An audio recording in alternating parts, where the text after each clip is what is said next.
নমস্কার, কেমন আছেন সবাই? আমার আরও একটি ভিডিওতে আপনাদেরকে স্বাগত জানাই। সবাই ভালো আছেন তো? ভালো না থাকলেও কিন্তু ভালো থাকতে হবে।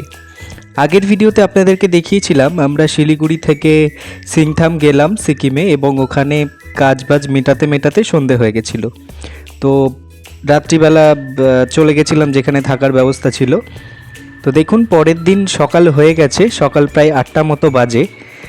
যেহেতু আগের দিন আমরা রাত্রিবেলা রুমে ঢুকেছিলাম, তো বাইরের সৌন্দর্য আমরা সেইভাবে বুঝতে পারিনি। কিন্তু পরের দিন সকালে যেইখানে রুমে ছিলাম ওর বারান্দা থেকে দেখুন আশেপাশের পরিবেশটা কত সুন্দর লাগছে। মানে দেখেই বুঝতে পারছেন যে কতটা সুন্দর জায়গা ছিল।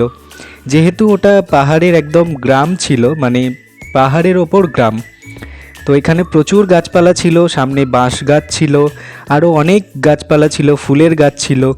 তো এখানে রুম থেকে আমরা বেরোলাম, আমরা যাব দূরে আরেকটা পাহাড়ে, ওখানে আমাদের আরেকটা কাজ ছিল।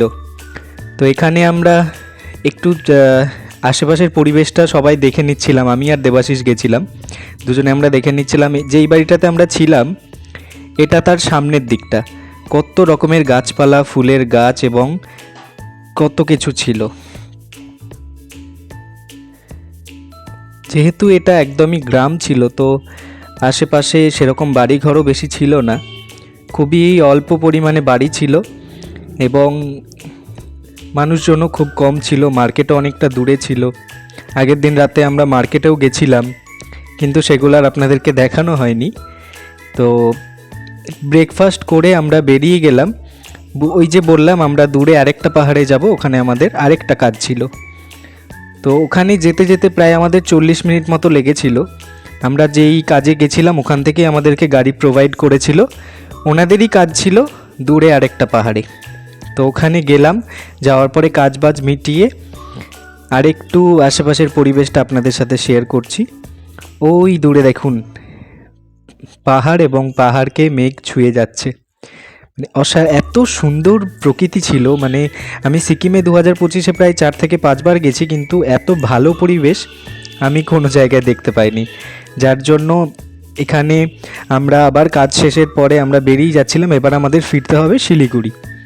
তো ওখান থেকেই গাড়ি প্রোভাইড করেছিল আমাদের শিলিগুড়ি ফেরার জন্য।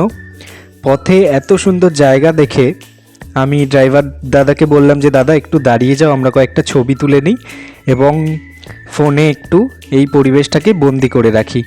কারণ এত সুন্দর পরিবেশ, যেহেতু তখন বর্ষাকাল ছিল তার জন্য হয়তো এতটা ভালো লাগছে। তো আমরা রাস্তায় যাওয়ার পথে একটা জায়গায় দাঁড়িয়ে গেছিলাম, যেখান থেকে দূরের প্রকৃতিটা ঠিক এই রকম দেখতে লাগে। ওখানকার মানুষজনের ব্যবহার তো খুব ভালো, প্লাস আমরা কাজে গেছিলাম যেখানে ওনারা আমাদের সাথে খুব কোঅপারেট করেছেন। এবং যখনই বললাম দাদা এখানে একটু দাঁড়াবো, তখনই বললো হ্যাঁ হ্যাঁ ঠিক আছে, আমি 10 মিনিট দাঁড়াচ্ছি, অসুবিধা নেই।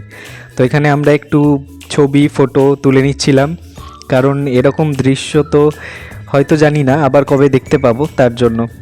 তো এখানে ছবি ফটো তুলে নেওয়ার পর আমাদের বেরোতে হবে। আমাদের শিলিগুড়ি পৌঁছতেও প্রায় অনেকটা সময় লাগবে। আগের ভিডিওতে আপনাদেরকে বলেছিলাম যে রাস্তা বন্ধ ছিল, যার জন্য আমাদের যেতে অনেকটা সময় লেগেছিল। তো একই রকমভাবে আমাদের ফিরতেও অনেকটা সময় লাগবে, যার জন্য আমরা আর লেট না করে বেরিয়ে গেছিলাম। বর্ষাকাল ছিল বলে পাহাড়ে প্রচুর জায়গায় ধস নামছিল, যার জন্য সোজা রাস্তা বন্ধ ছিল, আমাদের অনেকটা ঘুরে ঘুরে আসতে হয়েছে। আসার সময় আমরা অনেকটা ঘুরে ঘুরে এসছি। দেখুন এখানে পাহাড়ে ধস নেমেছে, যার জন্য রাস্তার অবস্থা খুবই খারাপ। পাশে দেখতে পাচ্ছেন আপনারা ডান দিকে তিস্তা নদী। তো ধস নামার কারণে রাস্তার অবস্থা ছিল প্রচণ্ড খারাপ এবং সবাই সাবধানভাবে যাচ্ছিল।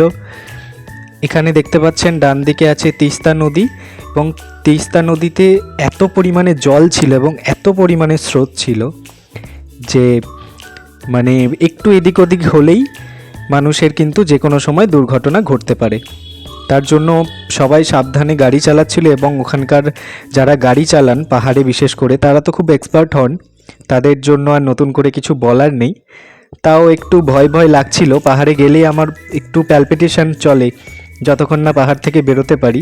ভালোও লাগে, কিন্তু একটু প্যালপিটেশনও চলে যে কখন এখান থেকে বেরোবো। কারণ আমার মতো কার কার প্যালপিটেশন চলে আমাকে একটু জানাবেন কমেন্ট করে। তো এখানে তিস্তা নদী আমরা একটু দাঁড়িয়ে গেছিলাম, গাড়ি দাঁড়িয়ে গেছিলো বলে আমরা তিস্তা নদীর একটু ছবি নিয়ে নিচ্ছিলাম। তারপরে যেহেতু সোজা রাস্তা বন্ধ, আপনাদেরকে অনেকবারই বলেছি, অনেকটা ঘুরে ঘুরে যাচ্ছিলাম। তো সিকিম থেকে শিলিগুড়ি আসার জন্য একটা গ্রামের ভেতর দিকে রাস্তা আছে। সেই রাস্তায় আমি 4-5 বারের মধ্যে প্রথমবার এসেছি। এখানে মেঘ আপনাকে ছুঁয়ে যাবে, মানে এত মেঘ আপনাকে ছুঁয়ে যাবে, ওখানে আপনি দাঁড়ালেই আপনাকে মেঘ ছুঁয়ে আপনার গায়ে 2-1 ফোঁটা বৃষ্টির জলের মতো জল ফেলে ছুঁয়ে আপনাকে যাবে। তো রাস্তায় আসার সময় একটা 0 পয়েন্ট ছিল, যেখান থেকে পুরো শিলিগুড়ি শহরটা সামনে দেখা যায়, এবং ওই জায়গাটার নাম হচ্ছে পানভু 0 পয়েন্ট। তো এখানে আমরা ওখানে গাড়ি দাঁড়িয়ে গেছিলো চা খাওয়ার জন্য। এখানে আমরা একটু আশেপাশের পরিবেশটা দেখে নিচ্ছিলাম, এবং 20 টাকা করে টিকিট দিয়ে আমরা চলে গেছিলাম একদম 0 পয়েন্টের জায়গায়, যেখান থেকে পুরো চারিদিকটা দেখুন কতটা সুন্দর। দূরে দেখা যাচ্ছে শিলিগুড়ি এবং শিলিগুড়ির ব্রিজ। আমরা 20 টাকা করে টিকিট দিয়ে ওখানে চলে গেছিলাম একটু ছবি তুলে নেওয়ার জন্য। জায়গাটা এত সুন্দর ছিল যে প্রতিটা সেকেন্ডে সেকেন্ডে ওখানে ওয়েদার চেঞ্জ হচ্ছিল। এখানে আরও সবাই ছবি তুলে নিচ্ছিল, প্রচুর গাড়ি এসে ওখানে দাঁড়ায়, এবং এটা যেহেতু 0 পয়েন্ট তো সেই জন্য এখানে মানে অসাধারণ একটা ফিলিংস এবং অসাধারণ প্রকৃতির সৌন্দর্য। তো ওখানে 0 পয়েন্ট থেকে আমরা বেরিয়ে গেলাম। এবার আমাদের যেতে হবে শিলিগুড়ি থেকে বাস ধরে ফিরবো কলকাতায়। তো তার জন্য বেরিয়ে গেলাম, এবং ওখানে যতক্ষণ না আমরা পাহাড় থেকে নিচে নামছিলাম, চারিদিকের পরিবেশ ছিল ঠিক এই রকম, ঘন কুয়াশায় ঢাকা। দূর মানে 100 মিটার দূরে রাস্তা দেখা যাচ্ছিল না। তো মানে খুব সুন্দর একটা এক্সপিরিয়েন্স ছিল। তো যাই হোক, আমার ভিডিও কেমন লাগে আপনাদের জানাবেন। এরকম ভিডিও দেখতে হলে আরও আমাকে কমেন্ট করবেন, লাইক করবেন, সাবস্ক্রাইব করবেন আমার চ্যানেল, এবং শেয়ার করে দেবেন একটু ভিডিওগুলো যদি আপনাদের ভালো লাগে তো তবেই।